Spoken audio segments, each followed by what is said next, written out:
1936년 2월 25일 오후, 며칠 전부터 내린 눈은 그 기록을 54년 만에 갈아치우고 있었습니다. 도시는 이미 폭설로 뒤덮였지만 눈은 더 쏟아질 것 같았죠. 이에 도쿄의 하늘은 어두컴컴했습니다. 곧 일어날 불길한 기운처럼 말이죠. 그렇습니다. 겉으로 평화로운 도쿄 이면에는 눈으로 덮인 거리를 삽시간에 붉은 피로 물들 만한 불안이 소용돌이치고 있었던 것입니다. 일본의 궁성, 그 한쪽 끝에는 육군 제1사단의 병영이 있었습니다. 소위 일본 육군 최고의 정예사단이라 불리우는 육군 제1사단. 얼마 전 그 지부에 군사반란이 있을 거라는 첩보가 들어왔습니다. 일단의 과격파 군인들이 황실 고문 몇 명을 암살할 계획을 세웠다는 말을 육군성의 한 소자로부터 제보받은 것이죠. 그에 따라 캠페이타이, 즉 제국 육군 헌병대와 경시청에서는 만일의 상황에 대비하게 됩니다. 이런 조치는 1사단도 마찬가지였죠. 그도 그럴 것이 1사단은 전시에는 야전사단 임무를 수행하지만 평시에는 이곳 도쿄 주둔지에서 황실과 내각을 보호하는 경호부대 역할도 했었기 때문이었습니다. 어쨌든 이에 헌병과 경찰은 용의자들을 감시하기 시작했고 공직에 있는 주요 인사들에게는 경원들이 붙여졌습니다. 특히 총리관저는 출입문마다 철판을 더 씌우고 모든 창문은 강철봉으로 막아놓았죠. 그리고 경시청과 직토로 연결되는 경보 시스템까지 설치했습니다. 그리고는 자신들이 이런 사항쯤은 간단하게 처리할 수 있을 것이라고 자만하고 있었습니다. 아무리 강한 동기가 있다고 한들 소수의 반란 무리가 무슨 실질적인 타격을 줄 수 있겠는가? 여기에 더해 이들은 반란이 있을 거라는 첩보의 신빙성 자체를 그리 신뢰하지도 않고 있었습니다. 더구나 육군성 소속 소자가 제보한 거사일로 지목된 날도 거의 지나가고 있었죠. 그러나 역사적으로 보면 반영은 늘 가까운 곳에서 일어나는 법일까요? 황국을 경호하는 엘리트 부대, 즉 근위사단과 제1사단 내에서는 이미 반란의 기운이 만연해 있었던 것입니다. 그것도 반란의 기미가 너무나 뚜렷해 제1사단의 경우 며칠 내 만주로 이동하라는 명령을 받았을 정도였죠. 당시 이들은 내각을 향한 경멸감을 공견연히 드러나곤 했었는데 어떤 대대는 기동훈련을 받는 채 하다가 수도 한복판에 있는 경시청을 향해 일제히 열을 지어 소변을 내갈기기도 했었습니다. 그러나 너무나 드러낸 불만을 표시했기 때문이었을까요? 아니면 유행처럼 번지기 시작한 쇼와 유신이라는 어젠다 때문이었을까요? 또는 당시 일본 군부가 공통적으로 가지고 있던 내각에 대한 불신, 나아가 부패로 만연된 사회에 대한 불만, 그리고 군 내부의 인사 척결까지. 어찌 보면 반란을 기도하는 집단이나 이를 막아야 하는 집단이나 반란에 관해선 서로 상련지정의 관계였는지도 모르겠습니다. 그러다 보니 이런 어마어마한 구테타 첩보에도 일본의 내각이나 군부는 사태의 심각성을 그리 크게 우려하지 않았습니다. 하지만 이미 근위사단과 제1사단 내에서는 장교와 사병 1483명이 반란을 준비하고 있었습니다. 다시 말해 헌병대와 경시청에서 가볍게 넘겨짚었던 것처럼 이번 반란은 그저 몇몇 또라이들의 도발이 아니었던 것입니다. 제대로 훈련되고 조직된, 심지어 핵심 고위 장성들까지 연루된 이른바 계획적인 군사 쿠데타였던 것이죠. 이튿날 새벽 6시 동이 트기 전 이들은 도쿄의 몇몇 고위 관료의 관저와 경시청을 공격할 계획을 세우고 있었던 것입니다.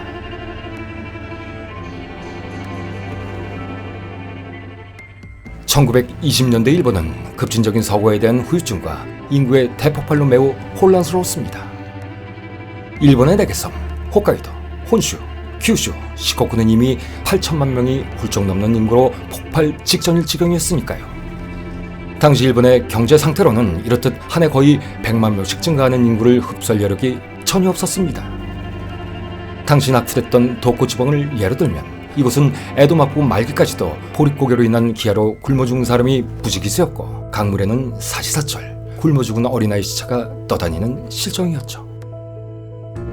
그러나 메이지 지진 이후에도 이런 상황은 전혀 바뀌지 않았고 거꾸로 잦은 전쟁과 그에 따른 군비의 확장으로 인해 일본 경제는 더욱 쪼그라들고 있었습니다. 그것은 제1차 세계대전의 특수에도 불구하고 그에 대한 모든 잉여의 혜택은 화족이나 고위관료, 대기업들의 사조들에게만 돌아왔기 때문이었죠. 여기에다 연이은 농산물 가격의 폭락으로 농촌은 완전히 초토화되고 있었습니다. 이러다 보니 아사 직전에 몰린 농민들은 일본 역사상 처음으로 정부에 직접 항의하는 시위까지 하게 됐죠. 하지만 이것으로 끝난 것이 아니었습니다. 가장 큰 결정타는 따로 있었죠.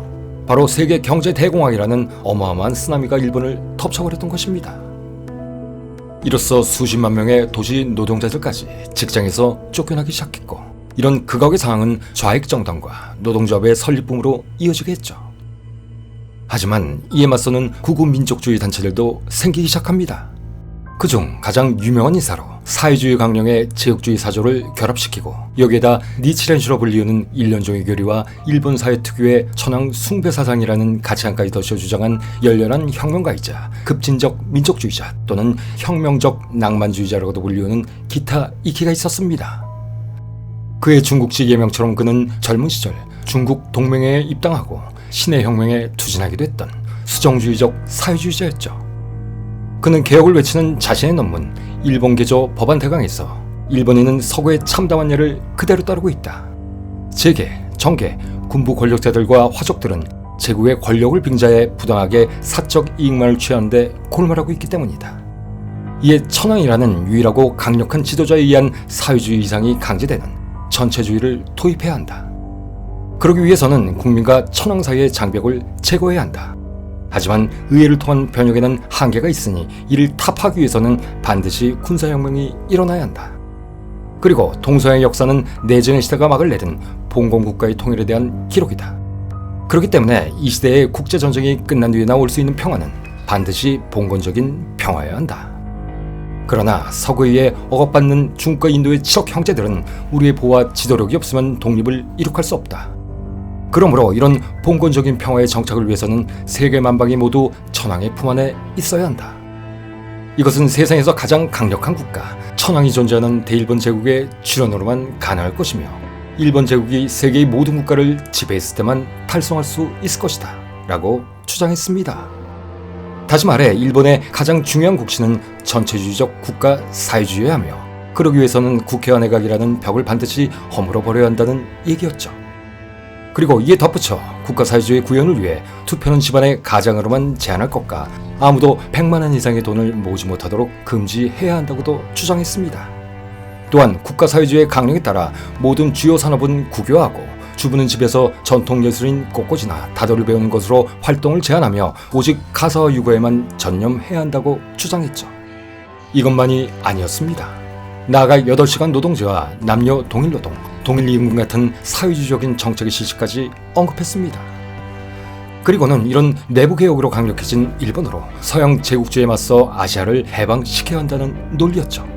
그는 이 모든 것을 통칭하여 국가 개전운이라고 불렀습니다. 그런데 이 계획은 언뜻 보기에는 덴노에게 초월적인 권력을 부여하는 것 같은 보이지만, 그의 주장을 깊이 살펴보면 천황이란 혁명을 위한 도구, 그릇에 지나지 않은 존재이며 그 권위는 상징으로만 존재한다라는 것이었습니다. 그저 덴노를 국가를 통합시키는 제사장 정도로만 취급한 것이죠. 사실 기타이키는 덴노를 몹시 칭호하는 사람이었습니다. 어느 날 그의 국회의원 친구가 그에게 관직에 출소할 것을 권하자, 천황 따위 그런 시끄러운 놈이 있는 세상에서는 벼슬을 하고 싶지 않다라고 잘라 거절했을 정도였죠. 심지어 이륙 쿠데타가 실패로 끝난 뒤 군부의 음모에 의해 희생양이 되어 사형을 선고받고 사형정에 도착했을 때, 함께 총살된 그의 제자 니시다 미스키가 처형 직전에 천황폐하 만세삼창을 부를까요? 라고 묻자 그는 단호하게 거부하면서 어린 임금에게 투구를 빼앗겨 져버린 싸움이라는 사세구를 남겼다고 하죠. 이렇듯 기타이키는 천황자 메이지헌법 그리고 천황 주권론에 대한 혹독한 비판자였던 것입니다. 그는 메이지 유신으로 성립된 근대 일본은 천황의 일본이었고 일본 국민들도 천황의 국민이 되어버렸다라고 한탄하곤 했었는데, 자신이 보기엔 자금의 일본은 근대화된 국가이긴커녕 토인불락에 지나지 않는 미개한 국가라고 생각했던 것입니다. 이렇듯 기타이키는 천황의 일본, 천황의 국민을 부정하고 덴노의 위상을 담은 일본의 제사장, 국민의 제사장정으로 만들려고 했던 것이죠. 즉 덴노를 국민 통합을 위한 도구로 쓰겠다는 소리였는데, 당시 덴노를 신처럼 여기던 제국 시절의 일본, 이런 시대의 일본인이 덴노에 대해 이런 생각을 품는다는 것은 그야말로 파격, 아니 그 이상의 것이었습니다. 하지만 기타이키 역시 약탈적 제국주의 속성 그대로 가지고 있었습니다. 그의 내면에는 국민의 복리에는 크게 관심이 없었을 뿐만 아니라 우습게도 이런 혼돈스러운 주장의 저변에는 마치 그가 척결하려고 했던 볼셰비키의 속성처럼 단지 목적을 위해서는 수단은 정당화 될 수 있다라는 사고방식이 내재되어 있었던 것입니다. 이렇듯 어찌 보면 그의 모든 파격적인 주장은 다만 대중의 관심을 유도하기 위한 미끼, 그 이상도 그 이하도 아니었던 것이죠. 어쨌든 기타이키는 식민지 조선에 대한 입장도 밝힌 바가 있습니다. 그는 조선은 일본의 속국이 아니고 식민지도 아닌 일본의 일부이므로 조선에도 일본 국내와 동일한 행정법을 적용하고 조선인에게도 참정권을 부여하여 일본의 국민과 동등한 국민으로서 대우를 해야 한다고 주장했던 것입니다.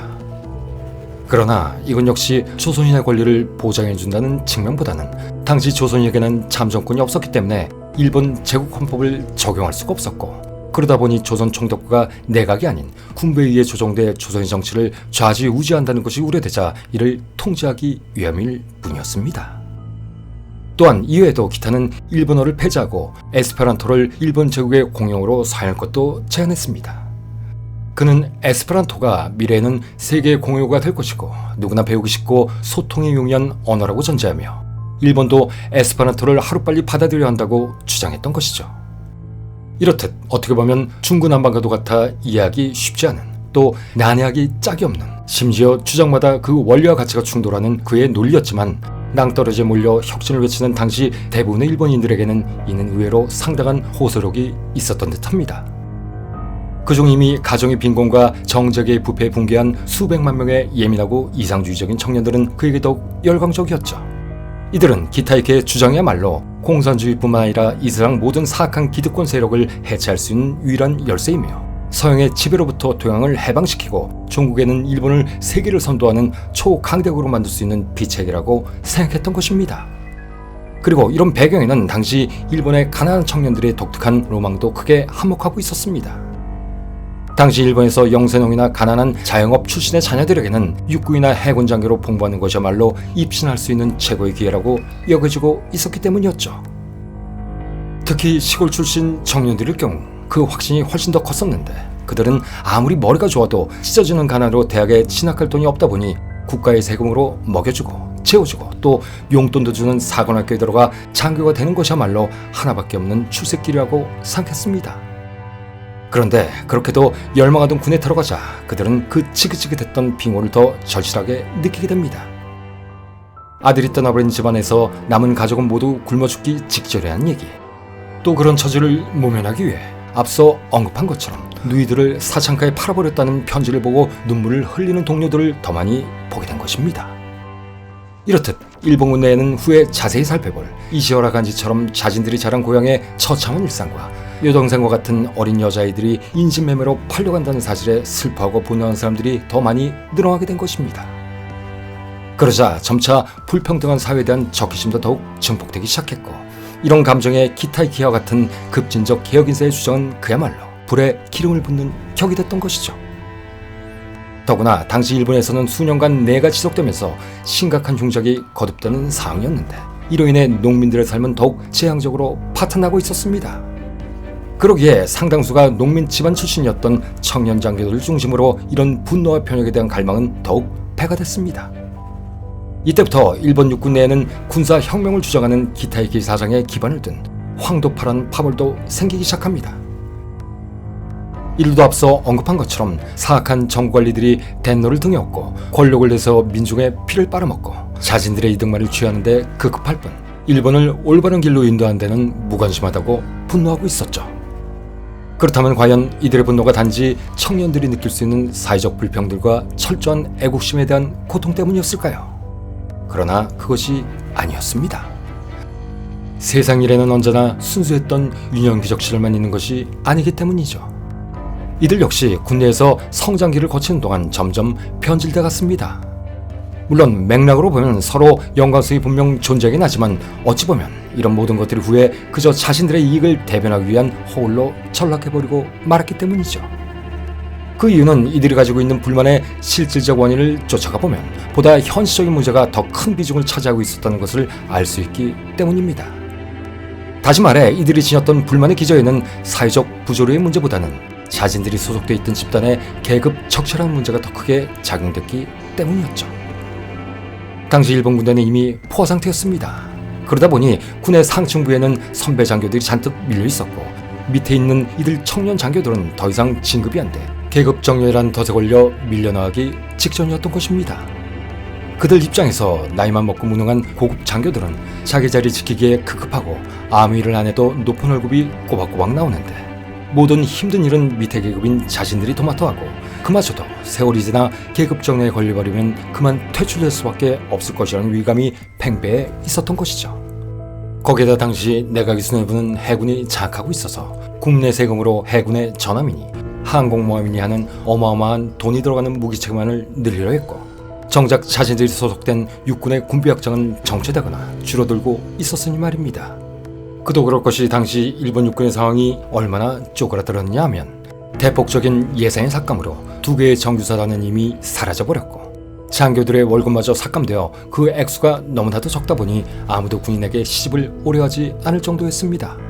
그러자 그에 대한 시위 차원에서 군인들은 전차를 탈 때에도 군복을 벗고 탈 정도로 사기는 바닥을 치고 있었고 군기는 물란해질 대로 물란해져 있었죠. 그뿐만이 아니었습니다.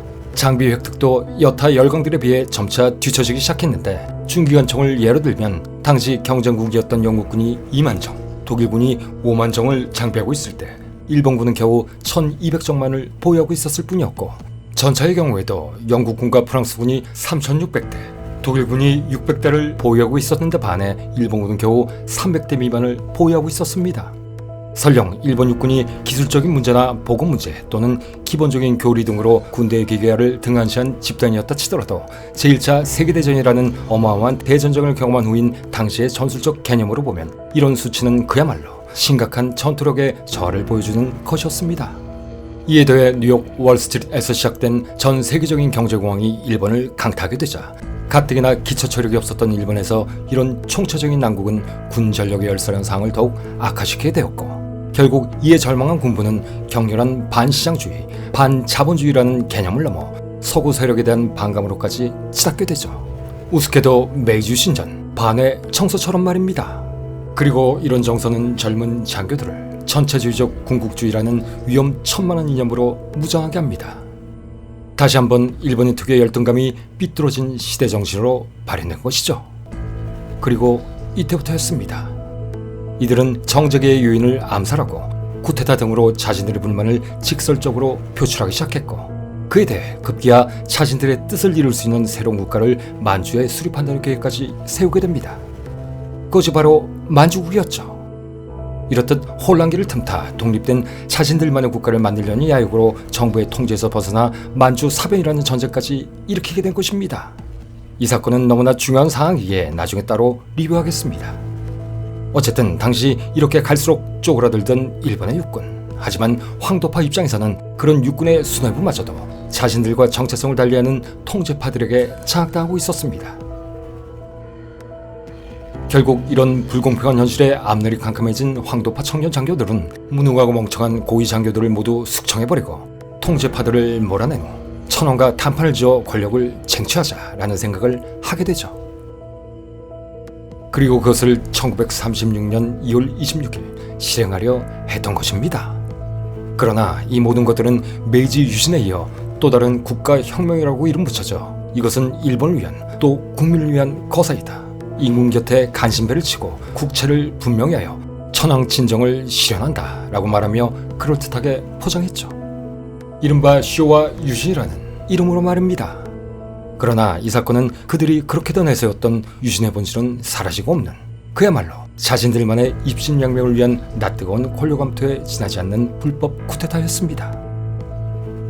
2.16 군사반란 사건, 어찌 보면 이 사건이야말로 태평양 전쟁의 정치적 시작점일지도 모릅니다. 이 사건으로 인해 마음에 들지 않으면 그 누구도 천황의 이름으로 처단할 수 있다라는 막장 공포정치의 선례가 확실히 남게 되었고 이후 일본은 헤어나올 수 없는 군국주의 평화국가의 길로 들어서게 되죠. 그리고 이때 실증된 일왕의 권위는 그것을 더욱 부채질하게 됩니다.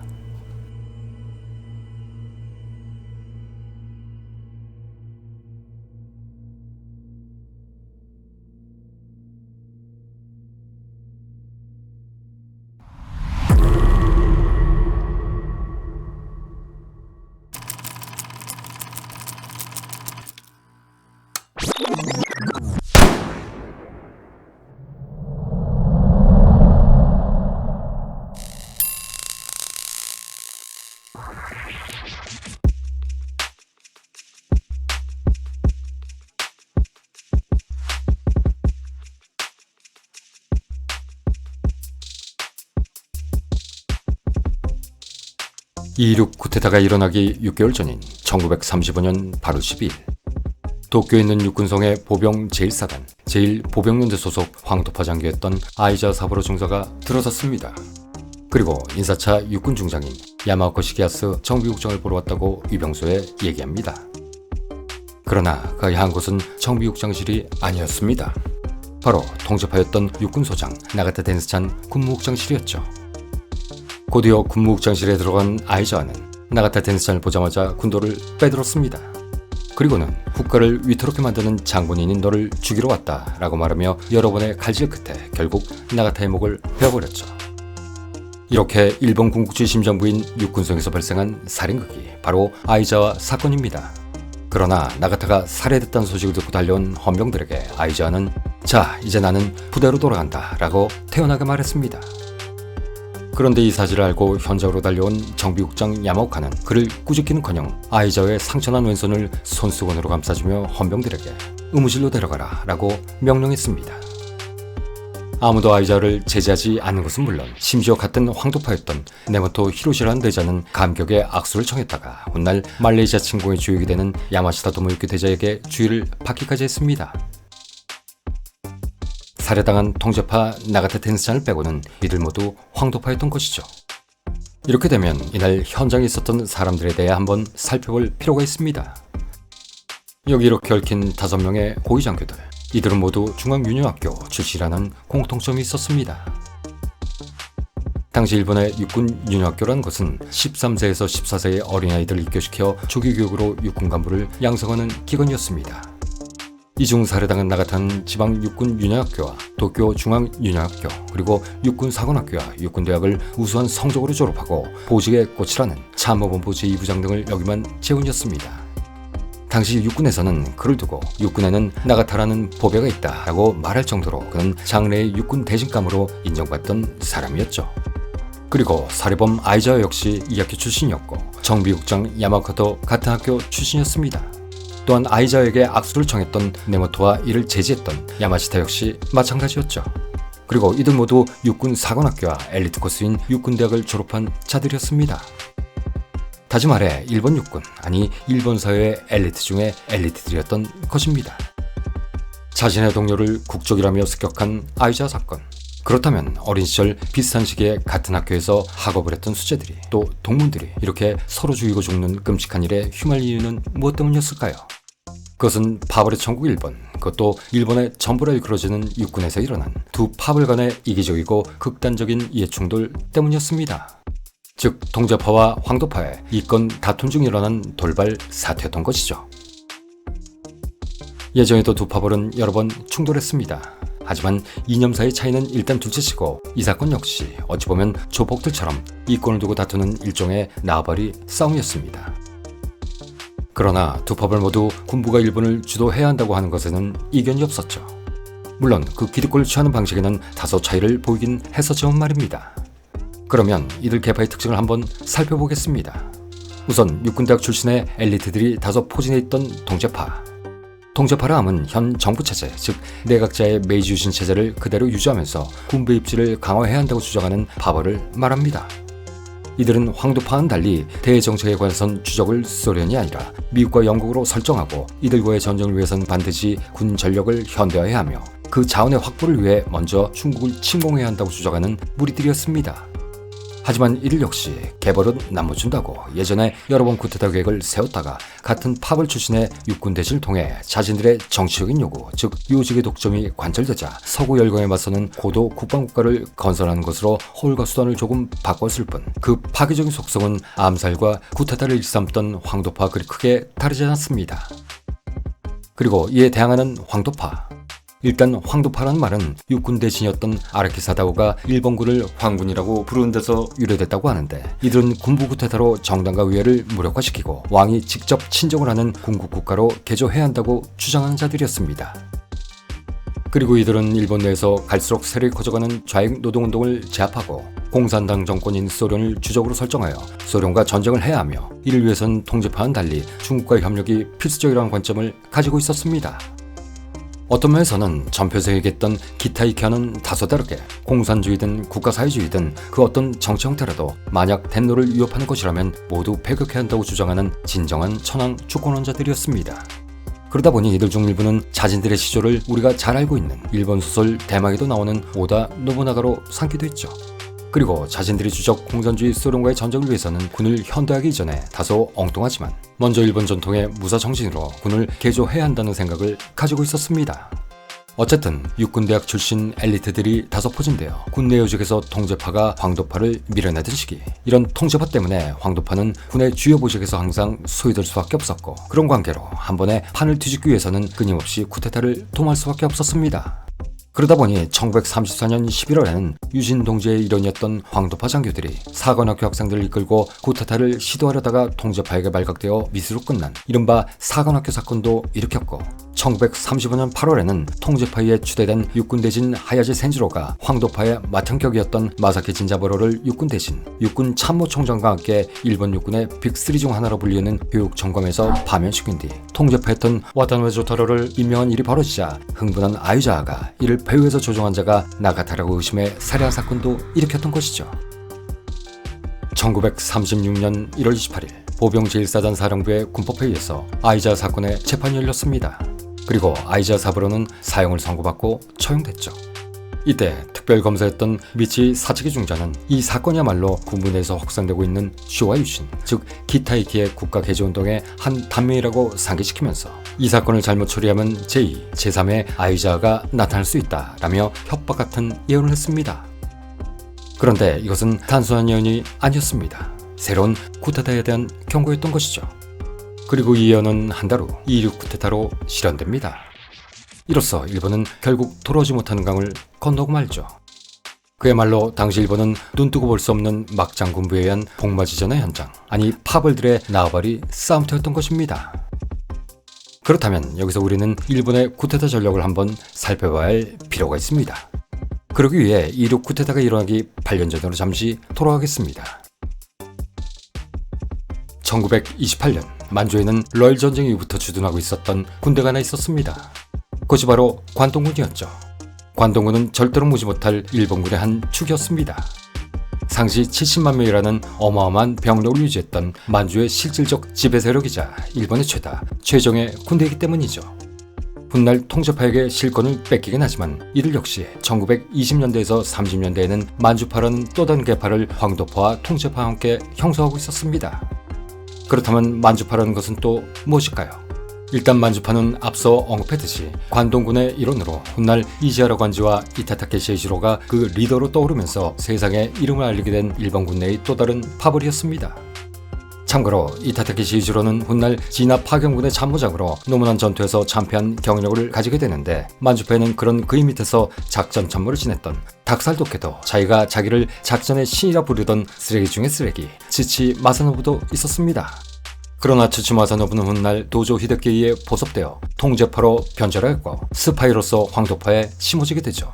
그 후 이 기위주의자는 앞서 언급한 황도파가 꾸미던 사관학교 사건을 육군 차관에게 밀고 해버렸고, 이에 연루된 생도 및 장교들은 모두 퇴학 또는 면직을 당하게 됩니다. 결국 이 사관학교 사건으로 황도파와 통제파의 대립은 더욱 격화돼 버렸고, 이는 훗날 2.26 사건의 중요한 단초가 됩니다. 치치 마사노부의 이런 헛발질과 분탕질, 역시 이 또라이가 지나가는 길은 일본군 파멸의 길이었던 것입니다. 그리고 그의 이런 행태는 태평양 전쟁 내내 이어지죠. 이는 나중에 기회가 있을 때마다 살펴보기로 하고, 당시 만주파는 대전쟁 이후의 정책에서 사실 통제파와 그다지 차이가 크지 않았었기에 통제파와 혼동되거나 통제파의 또 다른 계파 중 하나로 취급된 일이 많았습니다. 하지만 만주파는 일부 정치적 견해 이외에는 통제파와는 확실히 다른 파벌이었습니다. 특히 대외 문제, 즉 만주 문제에 대해서는 확연한 차이를 가지고 있었죠. 이들은 일본의 이익을 위해 미국을 연구하자라는 의미의 지미, 만주를 원활히 지배하기 위해 또 소련을 견제하기 위해 라는 의미의 친중, 그리고 소련의 동진을 막음으로써 향후 아시아의 패권을 차지하자라는 의미에서 반소라는 개념을 가지고 있었고, 이는 황도파와도 맥을 같이 하는 것이었죠. 하지만 이에 반해 통제파는 반미, 반중, 지소라는 두 손을 견제하고 있어서 만주파와는 정반대였습니다. 그러나 일본 내에는 이들 상계파 이외에도 1931년의 3월 사건, 같은 해 10월 사건을 일으켰던 사쿠라카이라 불리우는 일명 앵여라는 비밀 사조직도 있었습니다. 그러나 이들은 방금 말한 1931년의 3월과 10월 두 번의 쿠데타가 모두 실패하자 와해됐다가 청군파란 파벌로 재결성돼 통제판에서 기사하게 되죠. 참 일본의 파벌들 가지가지 짓고 또 가지가지 합니다. 하지만 곧이어 일어날 이육 사건이 결국 이 모든 파벌들을 정리시킵니다. 그리고 육군에는 살아남은 단 하나의 파벌, 통제파들이 득세하게 되죠. 물론 와해된 파벌들의 세력들도 훗날 조금씩 재건되기 시작하고 이후 통제파 내에서도 출신 지역, 즉 번에 따라 또다시 파벌이 생기긴 하지만 말입니다. 이렇듯 파벌은 일본군의 상징과도 같은 존재였습니다. 어쨌든 당시 관동군을 지배하고 있던 만주파, 이들은 만주가 일본의 빈곤을 해결할 유일한 답이라고 생각하고 있었습니다. 만주를 황무지에서 문명화되고 번영된 지역으로 탈방부시키면 일본 국내의 실업 문제를 해결하는 데 있어 큰 돌파구가 될 것이라고 본 것이죠. 이렇듯 원료의 생산지이자 완성품의 시장으로서 만주의 역할은 신천지였습니다. 하지만 이 모든 것은 만주를 완벽하게 통제하기 전엔 불가능했죠. 또한 이 모든 것을 이룰 수 있는 침공계획은 도쿄의 동해에서만 실현될 수 있었습니다. 그러나 덴노와 육군성은 위장된 침략으로 볼 수 있는 이 계획의 승인을 국제여론의 반발을 우려해 거부해버리죠. 그러자 초기 만주파들은 정부 모르게 무단 행동을 계획하기 시작합니다. 그리고 그 첫 단계가 바로 중국 동북부와 만주의 군벌 장조린의 제거였습니다. 당시 청나라는 만주는 건국자인 만주족의 발원지이다. 그러므로 이 존엄한 성지는 개발을 하지 않는다라는 슬로건 아래 전혀 손을 대지 않고 있었습니다. 그러기에 역설적으로 정작 청조가 힘이 빠졌을 때에는 일본, 러시아, 미국 등 주요 혈강의 먹잇감이 되고 말았죠. 그런데 그런 이곳을 이젠 통일된 중화민국의 장제스와 평이시안, 옌시안 등이 이끄는 국민혁명군, 즉 한족들이 수복을 한답시고 북부를 하기 시작한 것입니다. 사실 역사적으로 보면 한족이 만주 지역을 실질적으로 통치한 적은 거의 없었습니다. 그러나 이제는 세상이 달라졌고 외교나 영토 문제에 대한 중국인들의 인식 또한 바뀌어져 있었죠. 즉 기존의 화해질서라는 인식은 이미 사라졌고 교통의 발달로 그 어느 오지라도 실질적인 자신의 영토로 만들 수 있다고 생각하게 된 것입니다. 이에 일본도 이런 국민당군의 북벌에 적지 않은 우려를 하게 됩니다. 그러나 당시 이곳을 주무대로 삼고 있던 군벌이 있었습니다. 그가 바로 장조린이었던 것이죠. 그는 국민당과는 척을 지고 있었지만 일본과는 미시아 협정을 맺는 등 연계를 강화하던 인물이었습니다. 하지만 장조린 역시 국민혁명과 싸우기 위해 일본의 지지를 얻으려는 것일 뿐이었고 일본에 맹목적으로 굴종하면서 그들의 모든 편의를 들어주는 인물은 아니었습니다. 거기에 더해 동북군의 대원수가 된 이후부터는 일본과 지속적으로 마찰을 빚고 있던 상황이었죠. 이에 일본군이 먼저 선수를 칩니다. 이렇게 국민혁명군이 중원과 만주를 장악하기 위해 북벌까지 하는 마당에 어차피 우리의 의지대로 움직여질 동북군이 아닐 바엔 차라리 그 우두머리인 장조린을 제거해버리고 차제에 그들의 근거지인 홍천을 점령해버리자 라면서 말입니다. 마침내 1928년 6월 4일 당시 관동군 고급 참모였던 고모토 다이사쿠는 공병대를 투입해 장조린의 특별열차가 황고든역에 도착하는 시간에 맞춰 무려 600kg이 넘는 폭격을 써서 그를 죽여버립니다. 그리고는 이 사건을 장제스의 국민당 소행으로 둔갑시켜버리죠.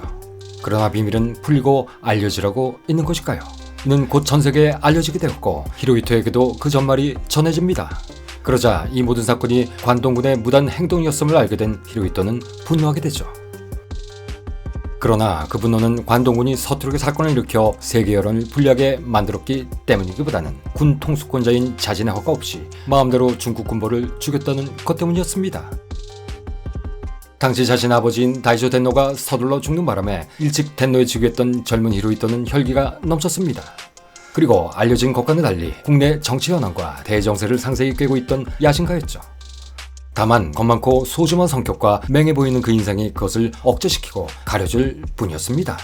또한 철저한 의회주의자였던 사이엔주 기모치에게 어려서부터 엄하게 교육도 받아온 터라 왕은 군림하되 직접적으로 통치하지 않는다라는 처세에 대한 규칙에 나름 경도돼 있기도 했습니다.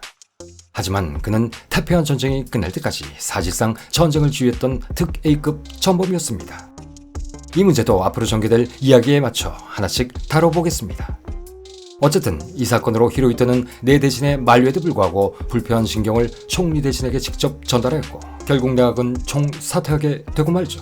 하지만 만주에 대한 관동군의 도발은 멈추지 않았습니다. 다만 시작의 첫 페이지를 넘긴 것일 뿐이었죠.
(1931년) 관동군 내에는 2명의 장교가 있었습니다. 그중 한 명은 이시하라 간지 중자였고 또 다른 한 명은 이타카키 세이시로 대자였습니다. 이 중 만주파의 리더였던 이시하라 간지는 아이디어맨이었습니다. 그리고 그와 뜻을 같이 하던 이타카키 세이시로는 조직의 달인이었죠. 이시하라가 뭔가 머릿속에서 구상을 하면 이타카키가 실현하는 그런 구조였던 것입니다. 이렇게 이 두 사람은 완벽한 팀을 구성했습니다. 그런데 여기에 막강한 후원자까지 생기게 됩니다. 그가 바로 관동군 사령관 혼조 시게루였죠. 상황이 이렇게 되자 도쿄의 숱한 경고에도 불구하고 이시하라 이타카키는 간이 배 밖으로 나오기 시작합니다. 그리고 관동군을 마치 자신들의 사병처럼 부리기 시작하죠. 1931년 9월 18일 이들은 중국 동북군의 최후의 일격을 위한 준비를 마치고 이젠 중국으로부터 만주 전역을 강제로 빼앗기 위한 비밀 작전을 실행합니다. 중국 동북군 제7여단이 주둔한 북대양 병에서 불과 몇 킬로미터 떨어진 류터 철도 선로 위에 다이너마이트를 설치한 것이죠. 물론 이때도 황고든 사건 때처럼 중국 동북군의 군복을 입은 중국인 시체 3구를 현장에 방치하여 철도 폭파가 중국인의 소행이라고 조작했습니다. 폭발 사고를 일으킨 뒤 질서 유지를 빌미로 군대를 파견해 펑텐을 점령한다는 계획의 일환으로 말입니다. 한편 이 음모를 인지한 본국의 육군성에서 이를 저지시키려고 파견한 다데카와 요시스쿠 소장 역시 이타카키 대제에게 보섭되었고 아니 통제자였고 결국 이 계획은 일사천리로 진행됩니다. 그날 밤 10시 30분 완전 무장한 관동군 3개 중대가 북대용을 향해 사격을 퍼붓는 동안 또 다른 병력 200명은 펑텐 선벽을 넘어가고 있었습니다. 그리고 이튿날 아침이 되자 펑텐은 간단히 관동군의 수중에 떨어져 버렸죠. 이 소식에 전세계는 또 한 번 발칵 뒤집힙니다. 도쿄도 마찬가지였습니다. 그러나 그렇게도 참모범까지 나서 관동군에게 더 이상 적대 행위를 확대하지 말라는 명령을 내렸건만 관동군은 그런 명령쯤은 간단히 무시한 채 계속해서 만주의 나머지 지역을 휩쓸어버립니다. 결국 이 사건으로 일본의 침공은 만주의 전 지역으로 확대돼 버린 것입니다. 그리고 이후부터는 너무나도 쉬웠죠. 동북군이 펑텐에서 철수해버리자 만주 전역은 무주공산이 되고 말았고 곧이어 폐위된 청의 마지막 황제였던 선통제, 즉 푸이를 내세워 만주국을 세워버렸던 것입니다. 이렇게 200만 평방킬로미터가 넘는 광대한 만주는 일본 제국의 영토가 돼버렸습니다. 그런데 사실 사건 초기 20만 명이 달하는 동북군이 1만에서 3만 명이 지나지 않았던 일본군에게 만주를 내어준 것은 실력의 문제라기보다는 정치의 문제가 컸습니다. 당시 장제스의 국민당군은 자녀 군벌이 터벌 공산당과의 대립 문제로 일본과의 충돌을 피하고자 했고 그래서 장철의 아들 장세량에게 무저항 철수를 명령했던 것이죠. 물론 이를 중국 내부의 문제로 돌릴 수도 있을 것입니다. 하지만 분명한 것은 이런 근시안적인 장제스의 대외 전략은 결국 일본에게 대륙 침략을 위한 엄청난 병창기지를 내준 꼴이 돼버렸고 이로 인해 세계 경제대공으로 망가져가던 일본에게 다시 기사회생 기회를 얻게 했습니다. 그리고 이는 곧 중일전쟁으로 이어지게 됐죠. 하지만 일본군 역시 비록 이 사건으로 만주를 획득했을지는 모르겠지만 보다 더 큰 것을 잃게 됩니다. 바로 본국의 훈령 없이 군이 독자적으로 작전을 실행했다는 도저히 용납할 수 없는 소위 개코구조, 즉 규율을 무시하고 상급자를 잡아먹는다는 전국시대부터 이어져 내려온 전통의 완벽한 면죄부를 준 꼴이 된 것입니다. 그리고 이런 정부 통제와 명령 계통을 어지럽히는 일본 군부의 하극상은 이후 습관적으로 되풀이됩니다. 여기에 하나 더 일본은 만주를 점령함으로써 럴 전쟁과는 비교도 되지 않을 제2의 국뽕을 맞게 되었고 그만 이성을 잃어버리고 말았다는 것입니다. 그 결과 일본은 곧이어 국제연맹을 탈퇴해버리죠. 그나마 자신들과 이성적인 교류를 해왔던 모든 열강들과의 교류를 끊고 자발적 외톨이가 된 것입니다. 그리고 이때부터 모든 정치적 영역을 상실한 민간 정부도 군부에 끌려가기 시작했고 결국 이때 완성된 나쁜 버릇과 그릇된 몽상 그리고 군국주의로 치닫기 시작한 일본의 욕망은 종국에는 중일전쟁, 태평양 전쟁이라는 미친 짓을 저지르게 합니다. 한편 이 와중에도 도쿄의 사쿠라카의 회원들은 만주의 반역 행위를 지원하기 위해 쿠데타를 일으킬 음모를 꾸미고 있었습니다. 이들의 목적은 이 기회를 틈타 자신들을 위한 개혁을 더욱 강요하는 것이었습니다. 여기에 선동과 기타 있게 추종대를까지 가세하면서 이는 한층 더 확대되죠. 결국 이들은 정부와 법원 관리들을 암살하고 황궁 앞에 모여서 천황에게 사죄하기 위해 할복한다는 계획을 세우게 됩니다. 그놈의 할복, 어떤 짓을 저질러도 할복만 하면 다 씻어진다는 일본인들의 사생관. 어쨌든 우리는 이를 10월 사건 혹은 킹키 혁명 사건이라고 부릅니다. 하지만 제보위에 실패해버린 쿠데타의 주모자들, 즉 주범들에게는 겨우 징역 20일이 선고되는 것이 전부였습니다. 단순 가담자들은 아예 가벼운 훈방 정도로 끝나버렸죠. 폭동을 일으키거나 국가전복의 음모를 꾸몄다고 해도 그것이 일본의 영광을 위한 행위라면 범인들을 사면해주는 것이 당시 일본 사국의 경향이었던 것일까요? 국가전복에 관한 음모인데도 말입니다. 이쯤 되면 이런 사건에 대해선 법원이 살인면허증을 발급해준 것이나 다름이 없었습니다. 그러나 당시 일본의 법원은 구구단체의 테러와 호되된 여론을 두려워하고 있었습니다. 그리고 그것은 군부 역시 마찬가지였죠. 그러기에 만주 침공이라는 전쟁에 발달이 된 항명 또는 하극상과 매한가지인 류타오 사건에 대해서도 매우 관대할 수밖에 없었습니다. 군대에서는 생명과도 같은 명령체계가 무너져 버렸는데도 말이죠. 어쨌든 당시 육군 대진이었던 미나미지로와 육군 차관이었던 스기야마 하즈메는 소위 정당 방위론을 주장하며 다음과 같은 전문을 보내 관동군을 가볍게 훈계합니다. 첫째, 관동군은 제국군대와 독립적으로 만주와 몽골을 점령한 것 같은 새로운 계획을 삼가하도록 한다. 둘째, 전반적인 사항은 육군의 의도대로 전개되고 있으니 제군들은 안심해도 좋다. 셋째, 신중하게 행동하라. 그리고 관동군의 독립선언 같은 성급한 행동은 자제하라. 그러나 관동군 사령관 혼주의 시계로는 아예 훈계는커녕 지나치게 멋대로 행동하는 경향은 인정한다. 하지만 국가를 위한 행위였다 라는 것도 인정한다 라고 이들을 두둔했죠. 하기야 혼조 시계로 지가 기획한 일이기도 했었으니까요.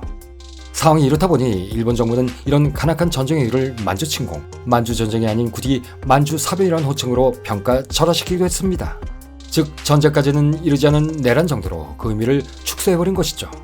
어쨌든 구급 패거리들이 일으킨 10월 사건은 실패했지만 이들은 세 가지 목표는 분명히 달성했습니다.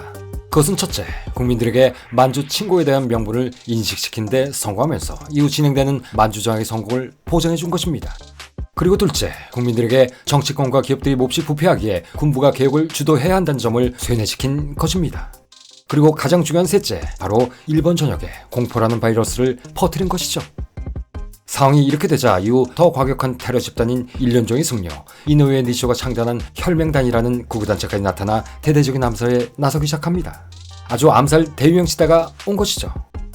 이들은 1932년 2월 11일 전설에나 나오는 일본 최초의 덴노 진무가 즉위한 지 2592년이 되는 것을 기념한답시고 이날을 전후로 부패한 정적의 지도자를 적어도 한 명 이상 살해한다 라는 성명을 대놓고 공표까지 합니다.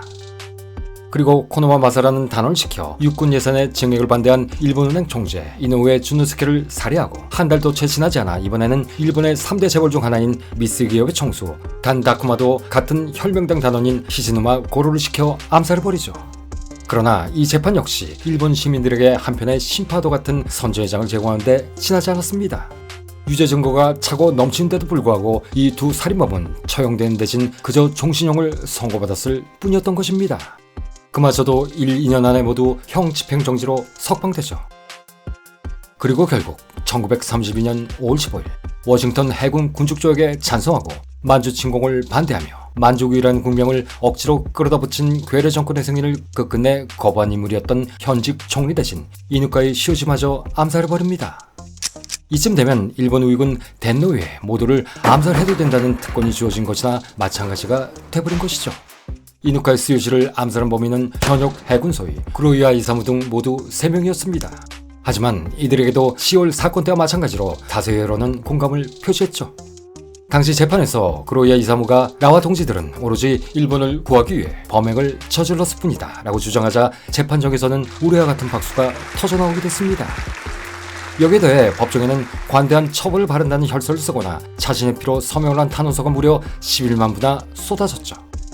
이때 주범 구로이와 이사무는 최후 진술에서 나에게 생사는 중요하지 않다. 나를 위해 눈물을 흘리지 마라. 다만 유신의 재단에 그대들 자신을 희생하라. 라는 마치 심파조 시대극의 대사도 같은 말을 하기도 했습니다. 이에 대중들은 또다시 열광했고 재판 결과는 역시 예견된 대로 됐죠. 현직 총리를 죽였는데도 불구하고 사형 선고를 받은 사람은 단 한 명도 없었고 거의 전원이 1, 2년 내에 석방됐던 것입니다. 이들 모두 살인범이 아닌 대중의 영웅이요 슈퍼스타격인 연예인들처럼 요즘 흔히들 말하는 핵인싸가 돼버린 것이죠. 국민들에게 절대적인 사랑을 받는 살인범, 이게 도대체 말이나 되는 것일까요? 당시 일본 국민들이 아무리 민도가 낮았다 치더라도 너무나도 쉽게 구구 세력들의 주장에 모두 경도돼버린 것이죠. 이 또한 일본인 특유의 융통성 없는 집단적이고 맹목적인 사고의 결과가 아닐까 생각됩니다. 이렇듯 당시 일본의 군국주의자와 구파의 힘은 날로 커져갔습니다. 그리고 이런 풍조는 더욱 잔인한 아이자와 사건을 거쳐 결국 보다 조직적이고 계획적인 2.16 군사반란 사건으로 이어지게 되죠. 이렇게 1920년대에서 30년대에 일어난 일본 쿠데타의 역사와 일본의 만주침공을 대략 살펴봤습니다. 그러면 다시 1936년 2월 25일로 돌아와 전편에서 이미 언급한 바와 같이 이날 눈에 갇힌 도쿄에서는 근대 일본 역사상 가장 무모하고 야심만만한 영모가 준비되고 있었습니다. 이들의 첫 번째 주목표는 이튿날 새벽 해군대장 출신인 오카다 게이스케 총리 대신을 제거하는 것이었습니다. 이를 위해 쿠데타군, 즉 황도파는 황궁 직속 경비부대인 근위보병 제3년대 그리고 당시 황궁 인근에 주둔하던 자신들의 본거지나 마찬가지였던 보병 제1사단의 제1보병연대와 제3보병연대 역시 제1보병사단의 제7 야전 중포병연대에서 장기와 사병 1483명을 동원합니다. 그리고 그 배후에는 천황이 국가 수반으로서 직접 친정을 해야 한다라고 주장하던 황도파의 수계 아라키사다와 마사키 진자부라가 있었죠. 그런데 쿠데타가 일어났을 때 소위 황도파의 영수라 불리우는 이 두 인간의 행보는 과연 어떠했을까요? 이 기회주의자들의 이야기는 이어지는 제3부에서 2.16 쿠데타의 진행 과정과 함께 살펴보겠습니다.